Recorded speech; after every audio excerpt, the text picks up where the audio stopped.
ምንም ማድረግ አይቻልም። ስራው የእግዚአብሔር ነው። ስራው የእግዚአብሔር ነው። እግዚአብሔር ያደረገው ነው።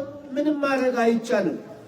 ስለዚህ የተወደዳችሁ የእግዚአብሔር ቤተሰቦች በእውነቱ እንዲሁ ደግ ሆነን መሞትን የመሰለ ትልቅ ነገር የለም። ይሄ ልጅ እኮ አሁን ዛሬ የሚያስለቅሰን ደግነቱ፣ ትህትናው፣ ታዛዥነቱ የተማረ ልጅ ነው። የተማረ ልጅ ነው። በዓለማዊ ዲግሪ ያለው ልጅ ነው። በመንፈሳዊ ሁሉን ነገር በእውነት የተማረ ታዛዥ ልጅ ነው። አባቶችን የሚያከብር ነውና ዛሬ ዳግም ላይገናኘን ተለይቷል። ወደ ፈጣሪው ሄዷል። እንግዲህ ቻው ብለን ከመሰናበት ውጪ ሌላ የምንለው ነገር የለም። እዚህ ያለንን ሁላችንንም እግዚአብሔር ያጽናናል። እናት አባቱን ትቶ ቤተሰብን ትቶ እዚች ደብረ መንክራት አንጀቱን እጥፍ አድርጎ ወዳጆቹን ዘመዶቹን ትቶ የነበረ ልጅ ነው።